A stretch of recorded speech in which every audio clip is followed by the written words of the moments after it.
안녕하세요. 세상을 이롭게 하는 일에 관심 많은 승무원쌤 김용숙입니다. 대한민국의 정치 상황, 이렇게 급박하게 가슴 졸이게 돌아갈 수 없습니다. 정말 스케줄이 어떻게 이렇게 오묘하게 돌아가고 있나 놀랍습니다. 그 중심에 이재명이라는 인간이 있습니다. 이재명이는 의도적으로 윤석열 대통령이 계엄을 선포할 수 있도록 유도한 측면 저는 또한 없지 않다고 생각합니다. 그렇더라도 이재명이라는 인간한테 윤석열 대통령이 말렸다는 것은, 헌법을 위반하면서 말렸다는 것은 윤석열 대통령의 무능함을 단적으로 드러낸 것이다. 나쁜 쪽으로 유능한 이재명이한테 말렸다, 저는 이렇게 생각이 됩니다. 때문에 이재명이는 윤석열 대통령이 계엄만 선포하지 않았다면 당연히 재판에 의해서 감옥으로 갈 수밖에 없고, 심한 경우 무기징역까지 받을 수 있는 그런 범죄자임에도 불구하고 이재명이는 다시 화려하게 부활을 꿈꾸고 있습니다.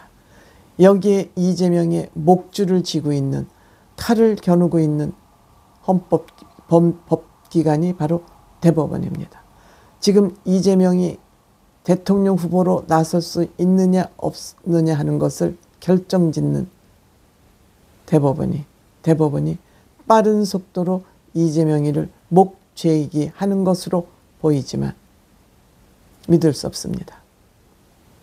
이재명 봐주기, 신용을 하는 것이 아닌가, 법원을 믿을 수가 없습니다.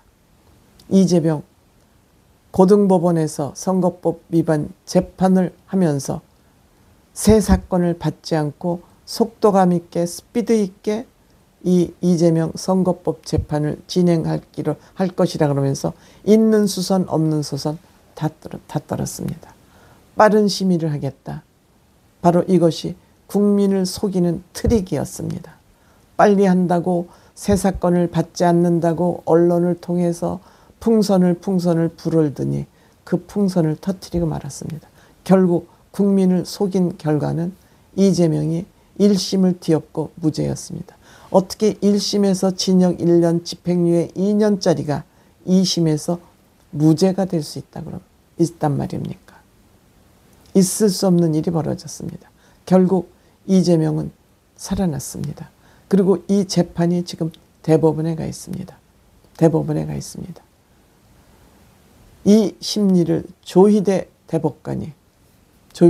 대법원장이 이 이재명 사건뿐만 아니라 문재인 정부 시절에 있었던 모든 재판이 다 늘어지게, 그들이 국회의원 임기 다 해먹을 때까지 재판 결론을 내놓지 않아서 재판을 엿가락 느리듯이 느리면서 늦어진 재판이 너무 많으니까 조희대 대법관은 특히 선거법 위반의 경우 633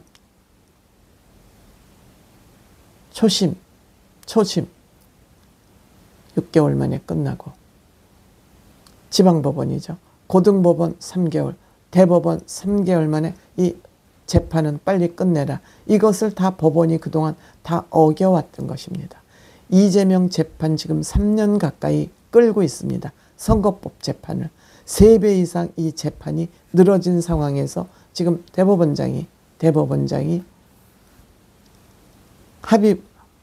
합의부에 이 재판을 넘겼다가 대법원장 직권으로 전원 합의체로 이것을 옮겨왔습니다. 그 얘기는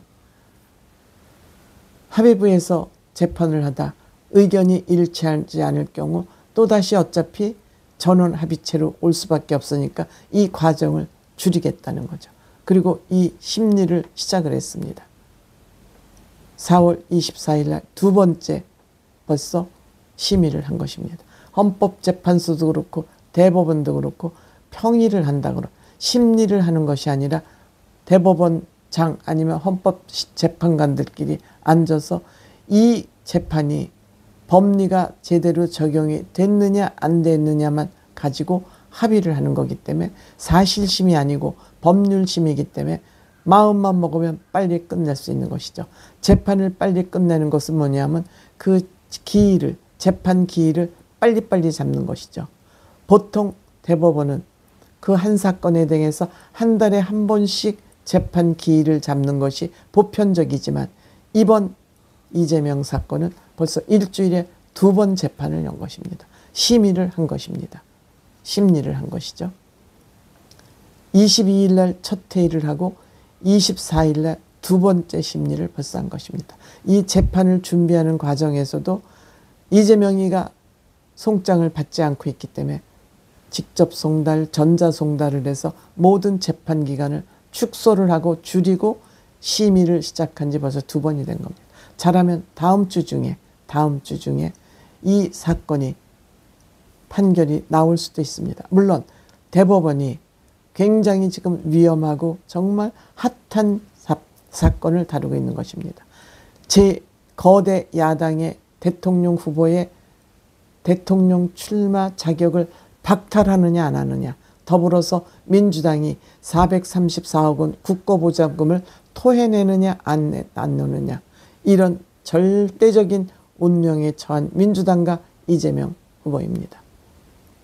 만약에 대법원은 리스크를 줄이기 위해서 유죄 취지로, 지금은 고등법원에서 무죄를 선고했지만 이건 아니다, 유죄 취지로 하급심으로 내려버린다면 물론 재판은 계속되고 대통령 선거 안에 이 재판은 끝나지 않지만 대법원에서 이 이재명 후보는 죄가 있다라고 판단해서 파기환송을 해버리면, 죄가 고등법원 판결이 잘못됐다라고 파기환송을 해버리면 이재명은 물론 재판은 해야 되겠지만 죄가 있는, 허위 사실을 공표한 것이 맞는 후보라고 결정이 날 경우 국민들은 어떠한 선택을 할까? 또 국민의힘 후보는 이재명의 이런 것을 계속 파고들 것으로 생각이 됩니다. 이 재판 내용은 아시죠? 즉 허위사실 유포죄입니다. 2021년 방송에서 김문기 성남도시개발공사 차장을 모른다, 유동규랑 같이 호주에 가서 골프까지 치고 열흘 이상 같이 지내고 밥 먹고 했던, 본인이 또 밑에 직원으로 데리고 있었던, 변호사 시절부터 알고 있었던 이 사람을 모른다. 재판부는 인지를 못했다는 것으로 단어를 꼬아서 해석하면서 무죄를 만들어낸 것입니다. 또한 국토개발부로부터 박근혜 정권 시절 성남 백현동 부지 용도를 강압, 협박을 해서 어쩔 수 없이 형질 변경을 해줄 수밖에 없었다. 이런 2가지에 대한 허위사실 유포입니다. 어쨌든 이재명이 이번에 대법원에서 살려주느냐 안 살려주느냐에 딸렸지만, 저는 적어도 대한민국의 사법부라면 국민들이 올바른 판단을 할 수 있도록 용기를 내서 이번 이재명의 후보 자격을 박탈하는 것이 지금 무너진 사법부의 권위를 회복하는 일이다. 저는 이렇게 생각합니다.